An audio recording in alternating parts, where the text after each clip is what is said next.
तो देखिए एक बात मैं कर रहा था, एक टॉपिक हमारा है व्हाई इज एटमॉस्फेयर, ध्यान से समझना भाई जी, why is atmosphere absent in the moon। आइए चलिए बात करते हैं इसकी, मून में एटमॉस्फेयर क्यों नहीं है? क्या कभी आपने सोचा इस विषय में? क्या है मून में एटमॉस्फेयर? नहीं है ना, ये तो जानते हो, ये तो कंफर्म है ना वहां वाटर है, ना कोई गैसेस हैं, ना प्लांट्स हैं। मून की जो सैंड है पता किस कलर की है? कोई बता सकता है? कोका कोला कलर की। कैसी है? कोक जिस कलर का होता है उस कलर की वहां की सैंड है। Yes, Coke like. अच्छा, मैं बात कर रहा था एटमॉस्फेयर की। भाई moon is the part of earth, पता है, अर्थ से ही टूट के वो बना है, तभी तो अर्थ के सराउंडेड घूम रहा है। ध्यान रखिएगा, हर ऑब्जेक्ट जो उसका मदर है उसी के अराउंड घूमता है। सन से ही सोलर सिस्टम डेवलप हुआ है, सन के ही पार्ट्स हैं सोलर सिस्टम के, प्लैनेट्स जो भी हैं, इसलिए वो सन के अराउंड घूम रहे हैं। भाई सन रोटेट कर रहा था, कुछ टुकड़े उससे छूट गए, तो वो भी उसी फॉर्मेट में कहीं जाकर के सिचुएटेड हो गए, बैलेंस फोर्स करके और रोटेट करने लगे, इसलिए सब पूरा सोलर सिस्टम सन के अराउंड है। मून इसी तरह, जिसके भी मून है, जिन सैटेलाइट्स के, जिन मतलब प्लैनेट्स के मून है, वो सब उसी के पार्ट है, उसी से लॉन्च हुए हैं, यानी टुकड़ा हुआ है। तो हमारा जो मून है वो अर्थ से ही टूट के पार्ट बना है। तो जो अर्थ में है वो मून में होना चाहिए, ना पूरा तो थोड़ा सा होना चाहिए। क्यों भाई जी, नहीं होना चाहिए? अगर वहां मान लीजिए पेड़ पौधे होते कितना अच्छा रहता, एक और हमारा एक होम हो जाता कि नहीं? सबसे पहले मून के लिए मिशन रसिया ने लॉन्च किया था, वो तो सक्सेस नहीं हो पाए उतारने में वहां, फिर यूएसए सक्सेस हो गया। फर्स्ट पर्सन जो मून पर इसने अपना कौन सा पैर रखा था, बता सकते हो? हैं? कौन था जो पहली बार गया था मून पर? Neil Armstrong. कौन सा पैर उसने जमीन में रखा था पहले? नहीं बता सकते हो? लेफ्ट। कौन सा पहले रखा था? लेफ्ट। अपना वो पकड़े रहा था जिससे गया था, एक पैर रख के चेक किया, ऐसा तो नहीं कहीं घुसते चले जाए अंदर, कहीं पता लगे। भाई नई जगह जिसका कुछ न पता हो तो चेक करना जरूरी है ना, वो डर रहा था। देखो फर्स्ट कौन उतरा ये सबको पता है, सेकेंड कौन था? कौन था? उसी के साथ में था।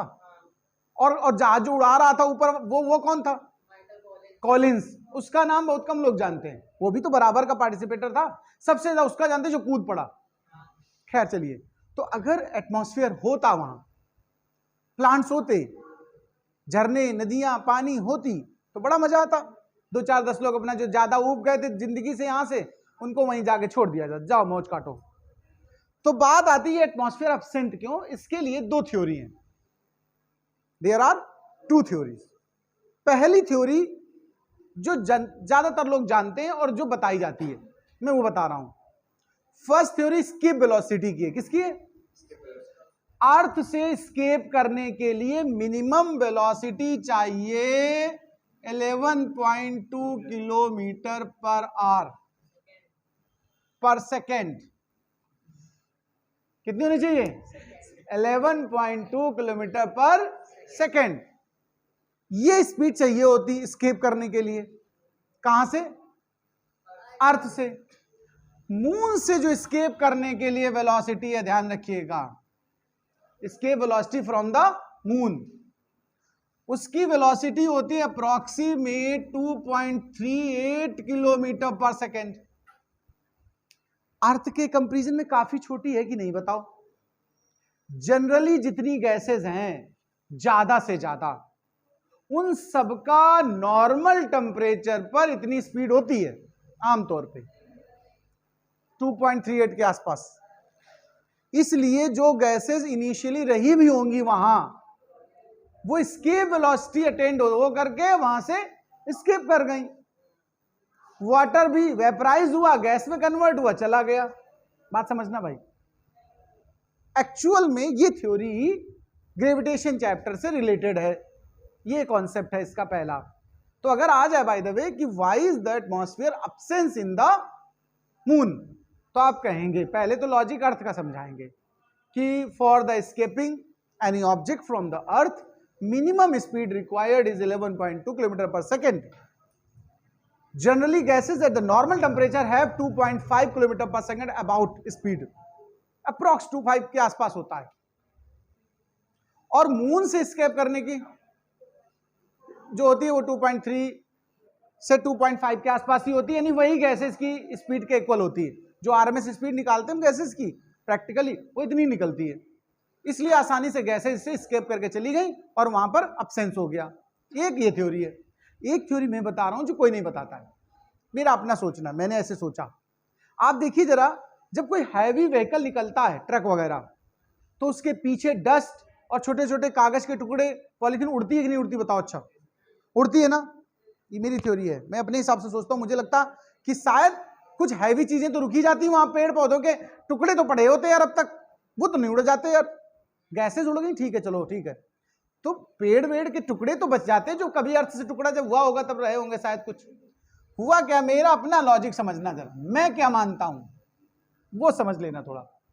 मेरे अकॉर्डिंग अगर ये मून है, इसके पास से कभी कोई कॉमेट गुजरा होगा या कोई बड़ा कोई मतलब दूसरा कोई terrestrial object with high speed, तो जैसे ट्रक के पीछे डस्ट पेपर्स उड़ने लगते हैं, उसके साथ हो लेते हैं एक तरह से, क्योंकि जगह वैक्यूम क्रिएट होता है. ऐसे कभी इस मून के एकदम क्लोजर कॉन्टेक्ट से कोई दूसरा ऑब्जेक्ट गुजर गया होगा, मुझे ऐसा लगता है. तो जो कुछ बचा भी होगा उसके पास, वो सब उसी का हो लिया. हम तो चले थे, तुमको भी ले चलेंगे साथ में. कॉमेट्स के पास पीछे देखना एक टेल लाइक स्ट्रक्चर होती है, उसमें तमाम तरह की गैसेज होती हैं. उसका सॉलिड हिस्सा आगे होता है और वोलेटाइल हिस्सा पीछे होता है. तो वो अपने साथ समेट ले गया मून का पूरा एटमॉस्फेयर. ये मेरी थ्योरी, मेरे हिसाब से ऐसा भी हो सकता रहा हो. अब जिन्होंने वो थ्योरी बताई वो भी वहां नहीं बैठे थे जब फॉर्मेशन हुआ होगा मून का, तो हम भी भाई जी वहां थे नहीं. उन्होंने भी अंधा चुक्की मार दिया, हमने भी मार दिया है. तो बताओ भाई, एटमॉस्फेयर अब्सेंस समझ में आया कि नहीं आया? तो ये अपने आप नहीं लिख सकते हो क्या? डिक्टेट करके लिखाऊं क्या मैं? चलिए